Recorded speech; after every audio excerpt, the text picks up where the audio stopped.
Hey guys, welcome back to the Straight Up Zoe show. I'm your host Zoe, and I have a wonderful, wonderful guest with me today. His name is Matthew Dickson, and he has come all the way from Canada to for me to interview him right now. And his story is absolutely amazing, and you guys are going to be so astonished by his story. Okay, Matthew. Hello, Matthew. How are you doing today?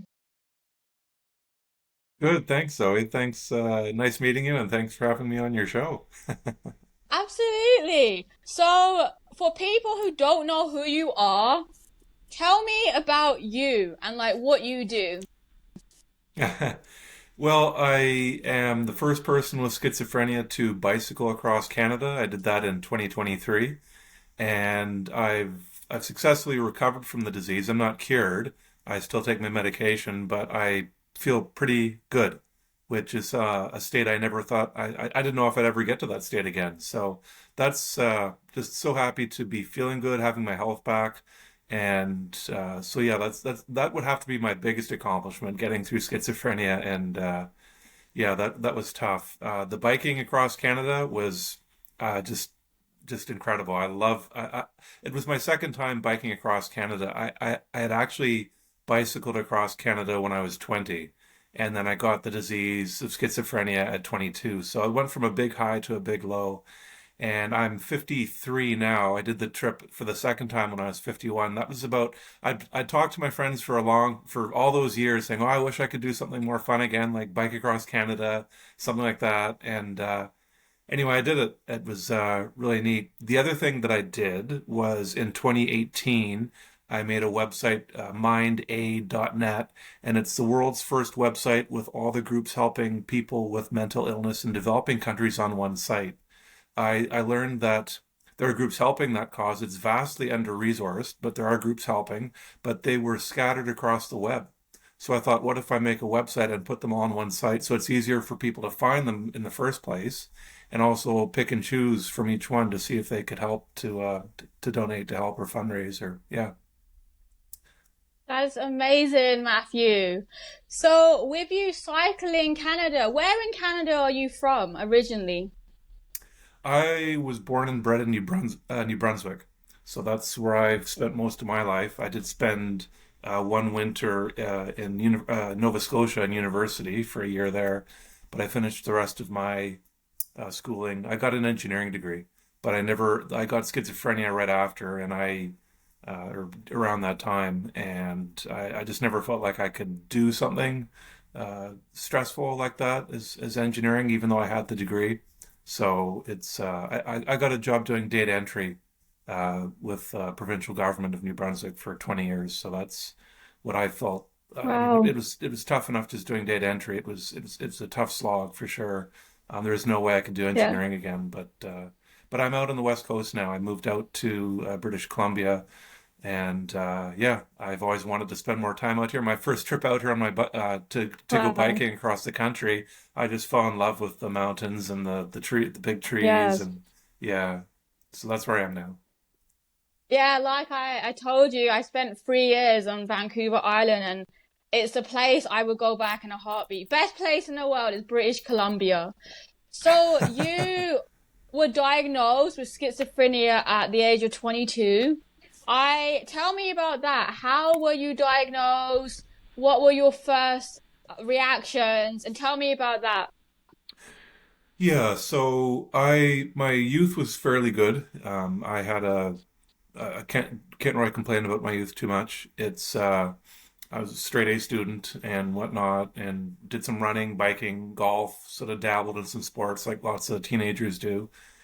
And then I went off to university, and in my first year, I felt kind of just low on energy. I went to see the Okay. doctor at the health university health clinic about it, and he said, "Oh, try to focus on the future," and sort of sent me out the door. And that's sort of what I did through the rest of university. That's sort of how it went.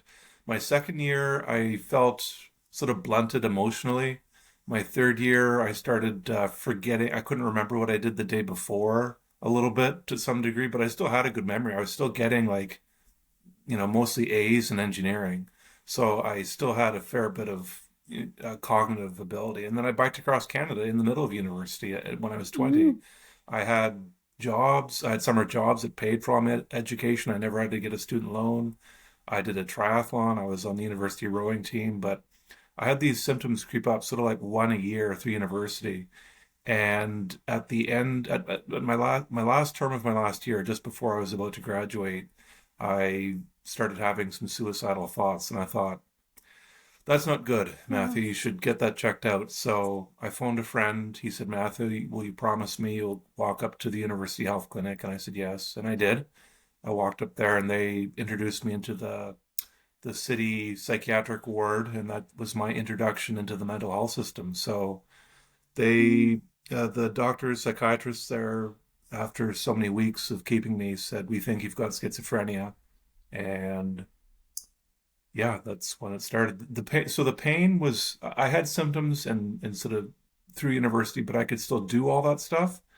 But when the pain hit, it hit very quickly. Like after those first suicidal thoughts, in a matter of weeks, I couldn't do anything. It hit so quickly and so hard. I didn't know Oh, whether I was going to live or die from one moment to the next. It was terrifying to feel just like I couldn't trust wow. myself. I had no idea what my body would do. It was very scary. Yeah. That's crazy because I've never really come in contact with someone that has schizophrenia. So I know nothing about schizophrenia. So what do you mean like you felt the pain? Like what type of pain do people feel with schizophrenia? What did you feel? Yeah, well, I had anxiety and depression as well. So it's mostly like the emotional part. I mean, if you get anxious and you have butterflies in your stomach before you go public speak, well, are those butterflies, is that an emotion? Is it a physical thing? Is it like, I don't know, acid in your stomach? I don't know what butterflies are, to be honest, but we definitely Mm. feel it. That's an emotion. It's an intense sort of gut feeling. Is it nausea? I don't know. Do you feel like you're going to throw up? I don't know. Is it related to that? But the anxiety I had felt like a great big, like a machete through my chest. It was very, very real. That was anxiety, and then there's the depression, and it's mostly just. I felt like I just couldn't do anything. It was so hard to move my body. That was another aspect of it.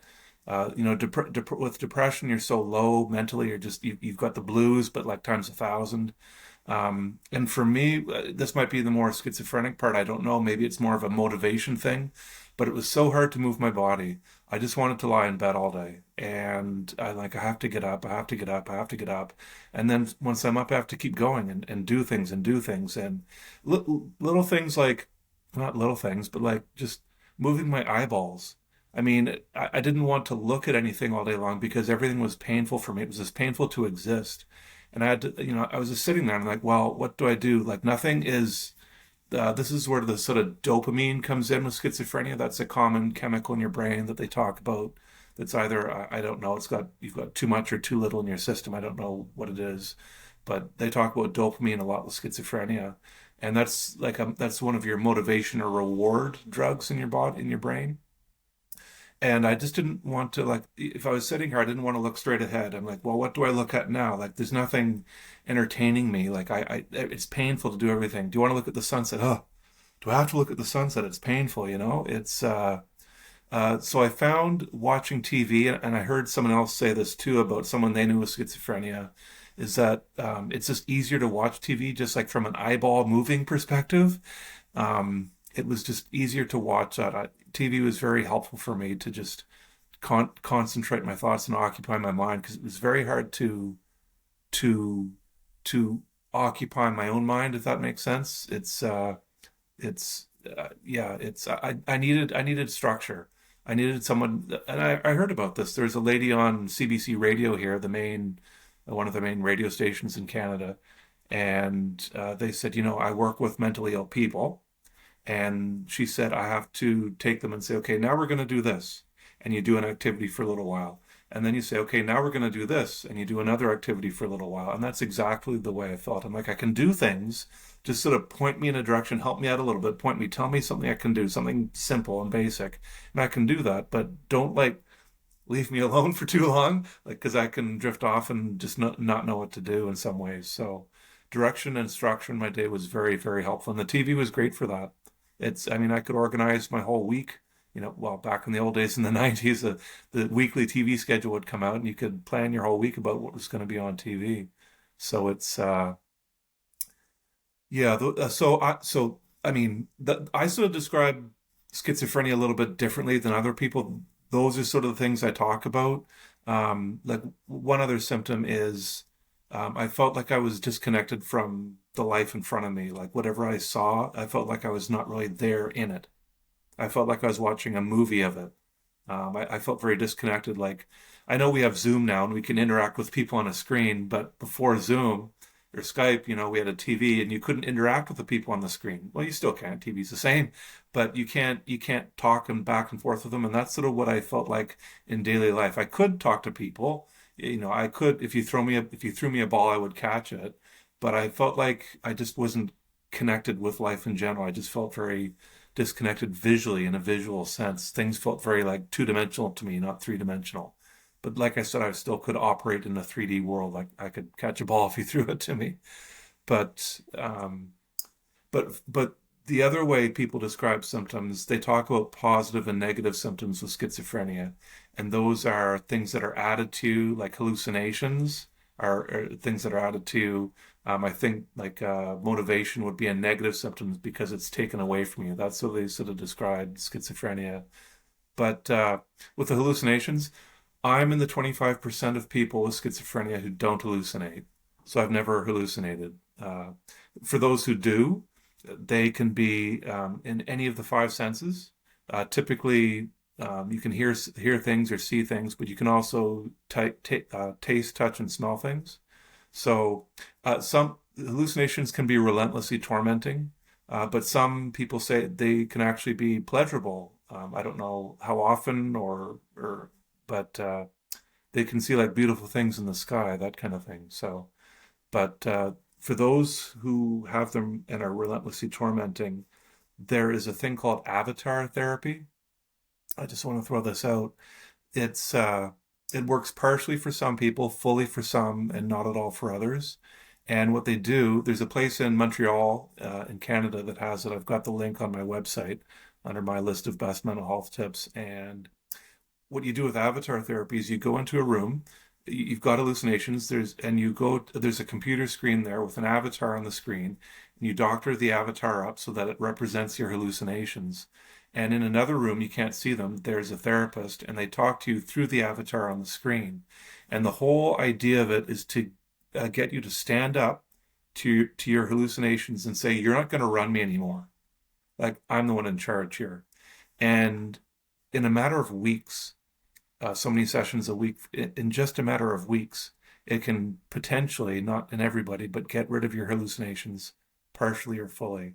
It doesn't work for some people, but I just find that incredible. And I mentioned that to a guy who has schizophrenia, and he said, Matthew, thank you so much for telling me about this. I'd never heard of avatar therapy before. He said recently he had actually, on his own, tried to stand up to his hallucinations, and he said it worked partially. He said they diminished somewhat. So, yeah, I have to throw that out to people. People need to know about this. And Yeah. they're working on being able to do avatar therapy remotely too. So you can do it from Wow. home. Yeah. Wow, I had no idea about Avatar, anything about schizophrenia. This is beautiful because, as you know, straight up Zoe is I have borderline personality disorder, so I do resonate with some things, but obviously different mental health issues. So I know you were diagnosed back in 1992, I believe, 94, yeah. 1994. Yeah. So what was that like? Like, what is it like being diagnosed back in 1994? Is it any different than how it is diagnosed like in recent times? I don't know. I will say that there's a doctor in the US, Dr. Daniel Amen, and he says psychiatry is the only medical profession where they don't actually look at the part of the brain they're treating. They don't do like brain scans or anything. He does in his clinics, but no one scanned my brain. I don't know if that's going to be more common in the future. I hope it would be. But they sort of watched me and listened to what I said and for my behavior Wow. and my words. So that's how they did that. And I was in a psych ward for about in and out for a year, and then I lived in a group home for 3 years. And then I Wow. got a job doing data entry. I bought a house. I lived in a house for, had my own home for many years, bought a car, was driving. No doctor had ever said you can't drive. So Mhm. it never, and one of the things with schizophrenia, one of the symptoms is difficulty self-directing, let alone other directing. It's you, in some ways you can stand up for yourself, in other ways it's very hard. So like it's I went to see the doctor, the psychiatrist in the very beginning. You're talking to psychiatrists as they're sort of finding out what's wrong with you. And then you keep going to them. They say, keep coming to us. We'll monitor you for so many months, years, whatever it is. And but the doctor never said we don't want you to drive.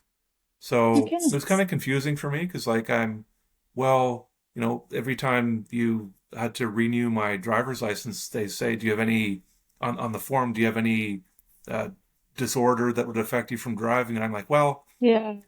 what do I put for this? Am I going to get in Oh trouble if no. if I don't put I have schizophrenia, or if I do, what's going to happen here? So it's always a Yeah. gray area.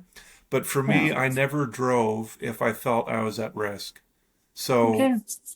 I had a certain amount of stability to me. I wasn't I never did drugs or alcohol, so I never had any substance abuse issues, which I'm very, very thankful for. Okay. I Okay. never had I never yeah, thanks. I never had any sort of unstable relationships with people.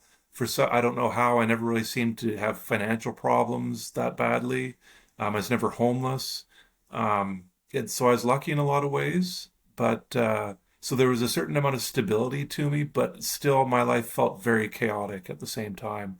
Like I just didn't know how I was going to feel from, in the next few minutes. So it's hard to plan things. I'm like, well, I don't know how I'm going to feel. But at the same time, there's that sort of stability where I sort of knew what to expect each day. So I would say like, yeah, I'm okay to drive, like I am. But I always knew like if I got too bad, and I never really did. I drove for many, many years. Was I a perfect driver? No, no one is. Everyone Yeah. does something stupid once in a while. Accidents happen. Absolutely. You don't think properly. So, um, yeah, yeah. So, like, when you were driving, did you have any, like, anything happen when you were driving? Like, any effects from your schizophrenia? I mean, people would comment that I was a very safe driver because I was so scared of having something go wrong. Yeah. I obeyed all the rules. So, I, yeah, I can think of one time where I did something stupid, but it was, I mean, it wasn't that bad. I mean, no one got hurt. It We all was, do stupid things. We all do stupid things. So after going through that whole amazing journey you just told me, and you decide you wanted to cycle through Canada, like why did you do that? Why did you want to cycle through Canada with schizophrenia at 22 years old? Like what? Oh, well, I did that. I did that at 20 before the disease really hit hard. So I was Ah, going through 20. university, sort of Oh, okay. muddling through a bit, but I can tell you why I wanted to do that. It really came out of nowhere. Yeah. Well, I shouldn't say that. In my youth, I I would go and hang out with my friends in our small town, and we would, play golf, play basketball, watch a movie, whatever, hang out. I was always thinking, like we lived on the ocean on the Bay of Fundy in New Brunswick, and I thought, like there's an island right out there we could go canoeing to, or we could go up and go to this beautiful beach up the way. There's places we could go exploring, and we didn't do a whole lot of that. And I Um, never had the confidence, the leadership to say to them, "Let's go do this. Come on, guys, let's go do this." I just sort of tagged along with them. But it was mhm. always in me like I wanted to do something more exciting, like exploring. But I had no specific plans. I never thought I could I never expected me to bicycle across Canada. And that's one of the things I try to tell Yes. people. Like we're capable of so much more than we think. We really are. So I I went into engineering, and my heart wasn't really in it. I thought, well, I don't really, I was just sort of going through it, but I wasn't enjoying it that much. And then this article in the newspaper that my parents had clipped out for me a year before, I was just sort of going through my drawer, and it was an article about this group that bikes across Canada every summer. It's called Tour de Canada. Oh, yeah. And yeah, they'd mailed it to me a year before, and I read it and put it in my drawer, and I thought, oh, that's neat. We always see articles on people rowing across an ocean or climbing a mountain or whatever. It's people are always doing stuff like that, but I never pictured me doing something like Wow, that. it's So a amazing. year later, yeah, a year later, I was looking at rifling through my drawer, just rummaging through my drawer in my university room, and I just found this article, and I read it again. And at the end of the article, there was a phone number to call. This is before the internet, and within a matter of minutes, I found myself phoning this number. I'm like, this is not like Wow. me. And I thought maybe I could do this, because the Yeah. article had some things in it that sort of alleviated some of the unknown, and one of it was, the headline was, you can pedal across Canada, and it said anyone of average physical fitness, if they do the training, 3 months of training in April, May, and June, can do Wow. the trip in July and August. They say log about 2,000 kilometers in April, May, and June. And I phoned the number and asked for more Mm. information. That was that was a Amazing. step. That's all I did. All I did. If I didn't want to do the trip, no commitment, zero commitment. So I phoned. They said, Yes. yes, we can send you. We've got a 40 page or something document we can send you with all the information you need to know. So I'm like, I gave them Wow. my address, and they mailed it, and I felt cool. I felt, oh my gosh, a packet's going to come in the mail here soon, and I'm going to be learning more about biking across Canada. Like, I felt so cool. And Yeah. it came in the mail a week or two later, and I went and read it, and it Wow. just had, it just said how to do it. And I read it, and the next step, if I want, should I choose to accept it, was, Wow. sending, I think, maybe $100 in the mail to reserve a spot on the trip. That was the next step. This was like maybe Wow. November of the year before. And so I sent off $100. These are all small commitment things. I wasn't, I hadn't biked across Canada. I hadn't done it. I hadn't even done any training, but I started telling people, yeah, I've signed up I've reserved a spot to bike across Canada. And all winter in the university, it was sort of like there's this buzz, this sort of about like, Matthew's going to bike across Canada. Matthew's going to bike Wow. across Canada. I'm like, I haven't done anything. I sent $100 in the mail. And I'm telling this because there's a great book called The Motivation Myth by Jeff Hayden. And he says people think they need to have this lightning bolt of inspiration where they say, that's what I'm going to do with my life. And that can happen, he says, but oftentimes we don't get that. And we don't go after our goals and our dreams. And what he says is we're waiting for the confidence to do something big. Whatever our goals or dreams are, they can scare us sometimes because they're so big and unlike us. But he says you don't need all the confidence in order to take the first baby step. Take the first step. It might be a little bit uncomfortable, but and this is what I say you don't have to do like bungee jumping fear, skydiving fear all the time. I recommend just going 1%, 2%, maybe 5% outside your comfort zone. Like barely, Yeah. I mean, like your voice is barely even a little shaky. Your palms are like barely sweaty. You're just slightly, just tiny little bit nervous, and do it anyway. Like you just need that like 1% fear. That's it. It barely even registers in your body. And keep taking these small steps. That's what he says, Jeff Hayden in the book. He says, all Wow. these little confidence steps, you take a small step, you get a bit of confidence. Take another small step, you get a bit of confidence. You keep taking all these tiny little steps, like building a brick house. You don't say, I'm going to build a brick house and I'm super confident I can do it. And then all of a sudden, poof, your brick house appears out of nowhere. No, Yeah. you start with one brick. It's not a big deal to put a brick on the ground. Anyone can put a brick on the ground. Keep building those bricks. And after some time, and then one day you can say, you know what? I built a house on my own. I did that. It didn't come out of nowhere, one brick at a Yeah. time. And that's what I did. That's what I did with this bike trip. It just one step at a time. That's amazing. I, yeah, yeah, That is amazing, Matthew. Because not everyone gets to bicycle through Canada. Like, that's the dream. Like, wow. And I know you cycled again in 2023 when you successfully recovered from schizophrenia. Like, wow. Tell me about that. Why did you decide to cycle again in 2023? So I was in a unique position. I had recovered from schizophrenia in 2023. I was feeling pretty good.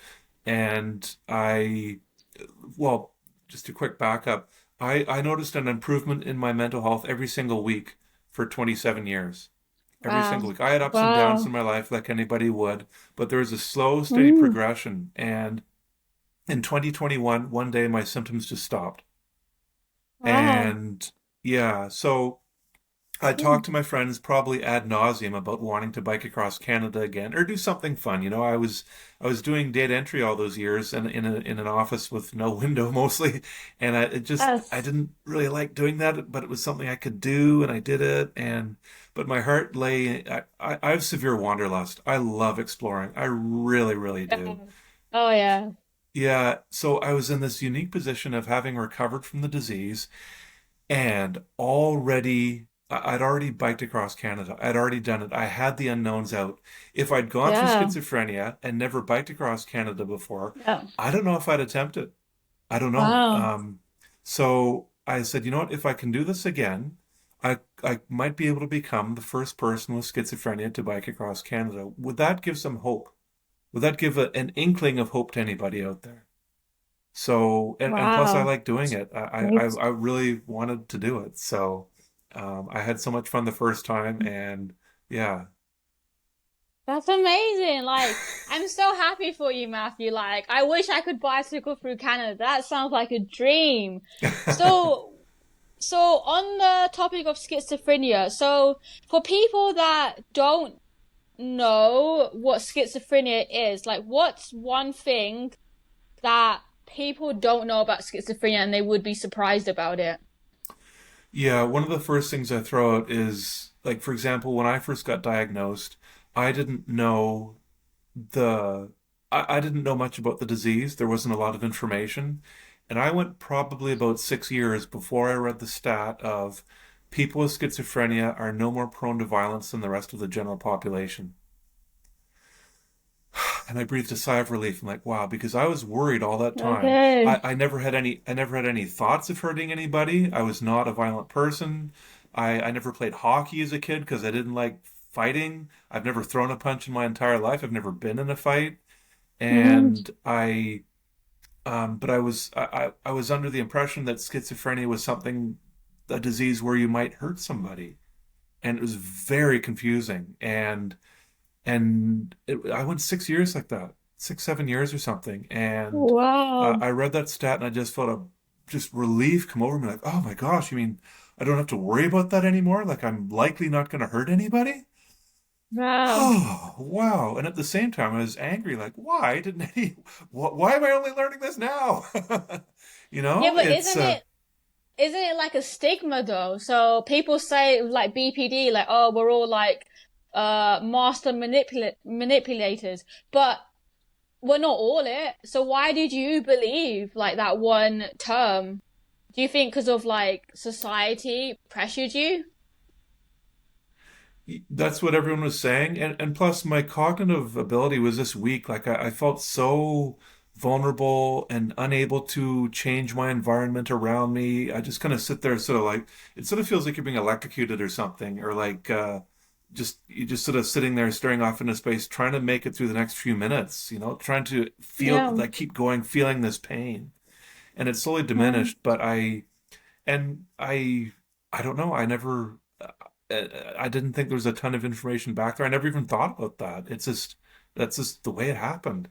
Um, so yeah, the stat so the British Columbia Schizophrenia Society says that people with untreated schizophrenia can be a bit more violent than the rest of the general population. And I've been working with them to try to find what that Oh stat wow. is, and we've been looking at different studies. Yeah, there's not a ton of studies out there, and they can be kind of complex in um, the way they research or like study certain things. It's hard to get a definitive answer for that. So but if you have untreated schizophrenia, it can be somewhat more, but not, it's not like 100% more. It's, so Okay. for violence, it's depending on how you define violence, there are different ways you can define it. There's a lot of different Yes. aspects to it. There's kicking, biting, scratching, bar fights, Mm. there's psychological violence, but a rough number is about 2% of the population can be violent. And that doesn't mean they're all murderers. A small percentage of them. I think in Canada, one out of 150,000 people are murdered each year. So that's a pretty low rate. It's definitely not 2%. Mm-hmm. Um, Mm-hmm. so, um, yeah, the person, if you see someone who's mentally ill and they're acting aggressive, it doesn't mean they're going to kill you. There's a Okay. much lesser chance of that happening. You might get hurt somewhat, or it might just Mm. be they're just acting aggressive, but they're not violent. So there's so many people with schizophrenia and psychosis. I forget what the stat is for psychosis. It's maybe 2 or 3% of the population, something like that, where Wow. it's different. Like I'm on an antipsychotic. That's my medication. I'm still on it. And so schizophrenia has psychosis in it, but then there's sort of another disorder called like not plain, but it's separate. It's psychosis, and that's where they have Wow. hallucinations and whatnot. So it's yeah, but so many of us are nonviolent. We don't want to hurt anybody. And another thing I'd like people to know is we're not all the same. We're not Yes. someone who's mentally ill and not looking the best on the sidewalk. There's all we're all Yes. different kinds of people. So many different kinds of people doing different things, different jobs. Yes. We study things differently, we study different things in university. We have different dreams and goals and personalities. It might Yes. be hard to find the same two of us. Yeah, no, I absolutely agree with you. There is such like a stigma still to mental illness. So how do you think as a society we can break the stigma of mental illness? Like doing this is talking about it. So thank you so much for having me on your show with Yeah. schizophrenia. It's Yeah. just Yeah. another step to Yeah. talking about it. And it's don't be afraid to talk about it. Hmm. I was so scared to even say the word mental health in public for so many years. I really had to be Yeah. careful back in the 90s and beyond for just talking to someone about that. And I still didn't have the courage to say schizophrenia in public until 2023. It was my Wow. little coffee shop in my hometown where I grew up and spent many years. Wow. And I was Yeah. saying, you know what, Matthew?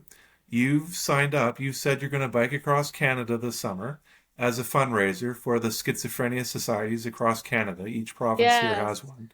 Yes.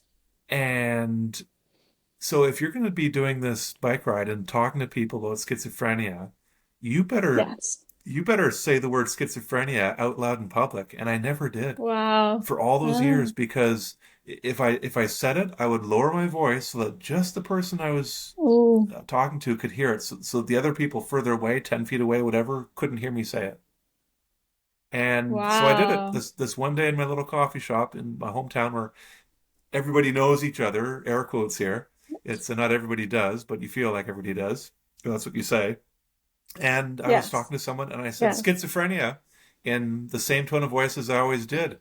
And I'm like, okay, first time I Wow. did that in like almost 30 years.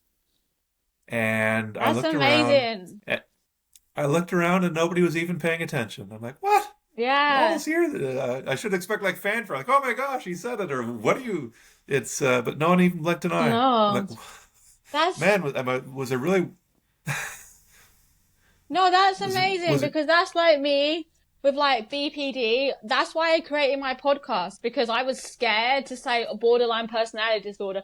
And then I said it on the podcast and now I literally give no F's. I'm like, it's freeing. Like, you have nothing to hide. But like, thank you for telling me about schizophrenia. Like, I and the audience have learned so much more. But what I want to know more about you is your website. So you created a website which is called www.mindaid.ca. Tell me about your website and why you created it. Yeah, thank you. So my worst year when the disease first hit, I felt like it was just terrifying to do everything. And a lady saw me walking down the street and she said that I looked like I was walking through a world of flying glass. I'm like, well, thank you for noticing that because that's exactly how I felt. I felt Mm-hmm. like I was being shot at, just terrified. Every step felt like it could be my last. And my heart, Mm-hmm. now I was going through that in Canada with a okay mental health care system. It needed work and still needs work, but it's better than a lot of other countries. And I was living in a sleepy Yes. little seaside resort town, quiet. There's no crime, but I felt like I was just like gonna die with every step. Like I was literally walking with like flying glass or shrapnel flying at me. And my heart went out to people in developing countries with extreme poverty or in war. How do you go through a mental illness that's untreated because there's no mental health care system there and go through war? Those are my heroes. I don't, it's, and so many people do it. So many people do it. They're my heroes because they had it way rougher than I ever did. And I don't know why, but I never went looking for any information on mental health in developing countries. I never did. And then in 2017, this TED Talk burbled up into my feed by Vikram Patel, and it was called Mental Health for All by Involving All, and it's on my website. And I started thinking, oh, okay. So I started looking up the cause, and I realized these groups are scattered across the web. They're using models of basic mental health care, and these models are low cost, they're proven effective, and they're scalable. And they so what Vikram Patel and others did back in the 90s, he said, we have these models of basic physical health care where you can treat like a broken leg or deliver a baby or treat pneumonia where there's no hospital or doctor around for hundreds of miles. We have these documents already. Why don't we make some from basic mental health care? So they did. So there's different variations of basic mental health care. One variation is you go into a community and you handpick some of the people there who have some basic skills of some kind, like they might know how to deliver a baby or they know how to lead people in general, and you teach them how to deliver these models of basic mental health care. And it's so the groups that I found 10, and I keep finding more as time goes on. And for example, Strong Minds, they help women with depression in Africa. And they use group-based Wow. talk therapy with no medications. They get women in groups of 8 or 10 or so, and they have weekly meetings and talking things out about depression. And within 6 months, Wow. 80% of the women are depression free. Wow. And yeah, so some of these organizations have big names behind them, backing them. Strong Minds has Ashley Judd. She promoted one of their videos. Uh, Forrest Whitaker helps promote Find Mind. Find Mind works in Uganda, getting people mental health care. Bill Clinton and Allison Janney, Tim Shriver, founder of the Special Olympics, they've endorsed some of these organizations. Robin Williams' Wow. son, Zach Williams, they help Wow. yeah. So the other thing I want to mention is that there are some people who are actually kept in chains with mental illness. They're tied to a tree, tied to a bed. They have their foot through a big log where they can't move, can't walk away, like in a shed. And so these groups help unchain these people and get them treatment, proper treatment. And people can help I mean, everybody can help do this with a click of a button. Wow. You can go to some of these groups like Basic Needs US or Minds Foundation. They work in India, and or other groups on my. You can find them on my website there. With a click of a button, you can send them some money to help That's get people basic mental health care or unchain them. that is beautiful, and thank you for telling me that. But like, that is awful that in 2025, like, people are still treated like that, like in third world countries, because you would never in like Canada or the UK. So like, wow, that's shocking. And like, did you go over to like Africa and the third world countries and see it for yourself, or did people like tell you? No, yeah, I've been across Canada, obviously. I've been into the States a little Yes. bit, but I've never been outside North America. And, people Okay. often ask me that question, and I don't, I mean, even going to any other country outside North America is a little bit of a big step for me, sort of confidence-wise, I could probably do it if I had to, but it'd be a big deal for me to go. Even in 2023, it was a big deal for me to go across Canada by plane. So Yeah. I don't, um, I sort of have to work up to things. But the groups that I'm promoting, like Find Mind, Pavel Repo, who runs that, he says, Matthew, don't worry about never having been to some of these Yeah. countries. Just keep promoting, keep promoting. People need to hear about us. Wow. Um, Yes. Strong Minds, they have actually, so the other thing is that these groups, they found that their models can work in developed countries.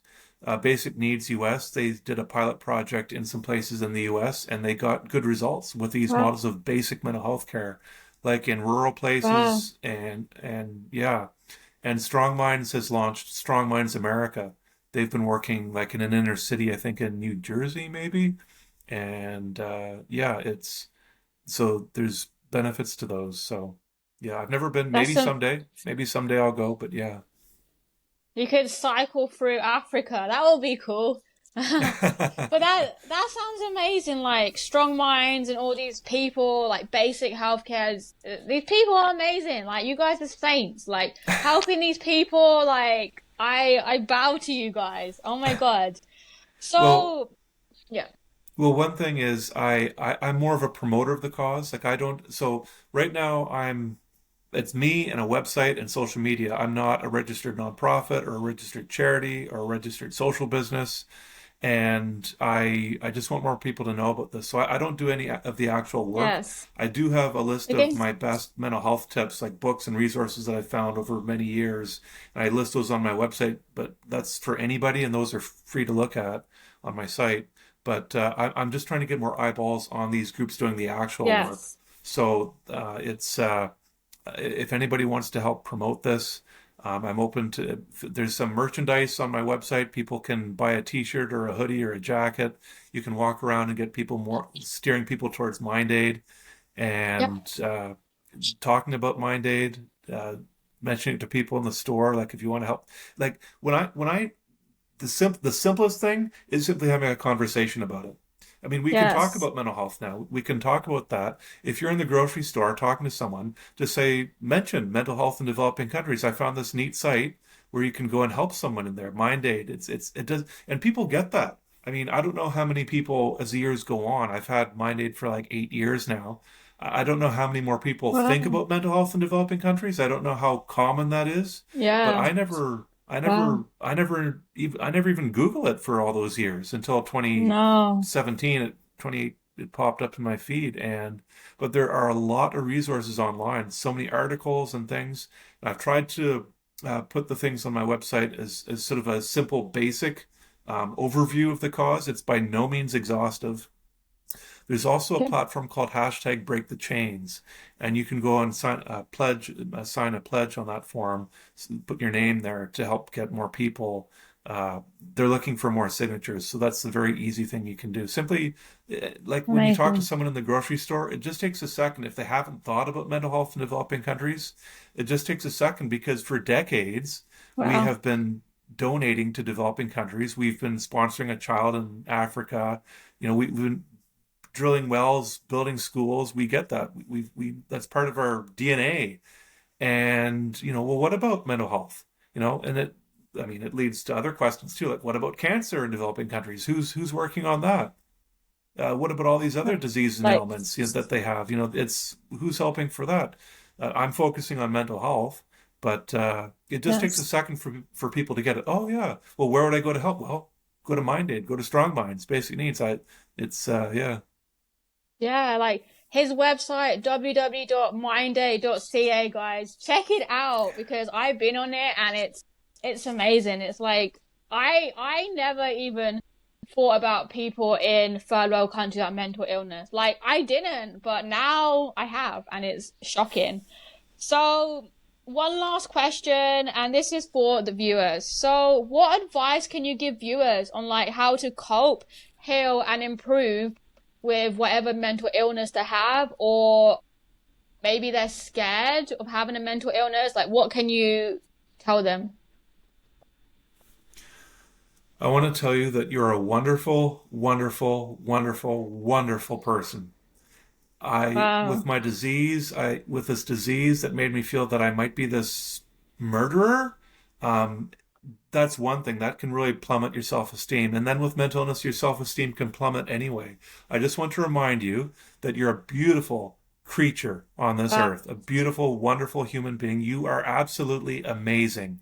It is wonderful. There's so many things going on in your body, so many cells and atoms and chemical reactions and all these. It's amazing. I've got a little article on my list of best mental health tips too, where for your brain, there's so many things going on in your brain with all these like it's just the brain structure is so incredible. You can read that and sort of remind you of all these things going on in your brain. Like your brain is, it's unbelievable what's going on in there. It's just incredible. All these neurons and it's just incredible the structure of the brain.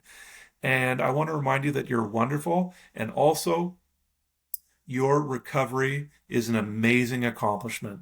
You can say, you know what, I didn't have any energy today. I just lay in bed. I wish my life was different. But the fact that you hung in there for another day, even if you just lay in bed or watch TV, whatever, it's that's incredible that you're able to do that today.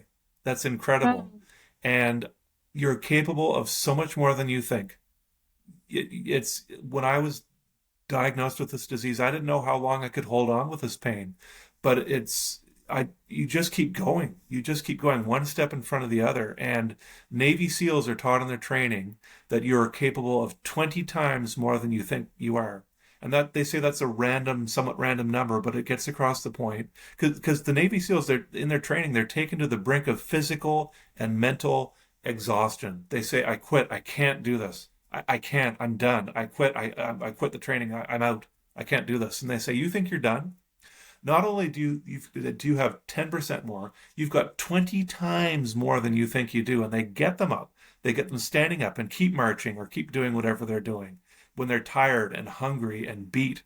And they just keep going. And I mean, I'm Wow. no Navy SEAL, but I felt like that was what my mental illness was like. You just keep getting up and you keep showing up. And I've lasted for decades, decades with this, and Yes. it's well documented in people who try to take their life and survive. They've asked the survivors. Many of them say, I instantly regretted it.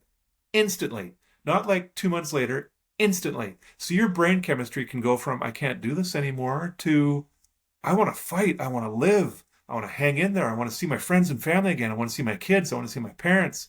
I want to see everybody. Wow. There's things I want to do with my life. Your brain chemistry can change in a second. 1 second. They've done studies Wow. with people who are tired, and they say I have no energy right now. I just want to lie on the couch. And this doesn't have to do with mental illness. And they say, you know what if we gave you $100 to go for a run right now? There's the before they'd ask them, do you feel like going for a run? They say no, like I'm beat. Well, what if we gave you $100? Would you go for a run, like a 5K run, or do 50 push-ups or something? And just like that, in an instant, they get up and they go for a run. So that's a great trick I use.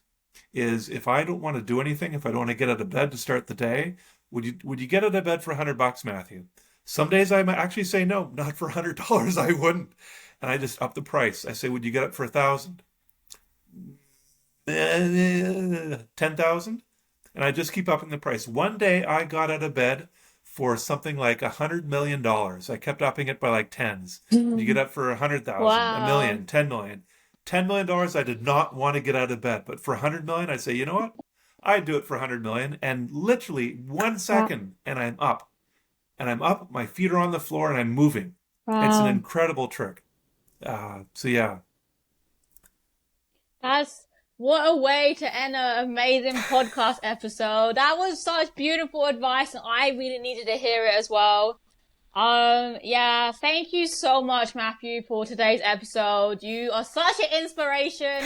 You definitely inspired me a lot, and I learned so much about schizophrenia and your website and third world countries. And I know the viewers of Straight Up Zoe are going to be looking forward to hearing from you. And thank you so much, Matthew, and I wish you well on the rest of your amazing journey. Who knows? Maybe you get to cycle Canada for the third time. Who knows? I've got my eye on cycling the coast of Norway. I'm one-eighth Wow. Norwegian, and I've been looking up how to do that. That's a little bucket list thing of mine I might do someday. So we'll see. That would be amazing. So thank you so much, Matthew. It was lovely to have met you. You're very welcome. Thanks for having me on your show. And yeah, thanks so much.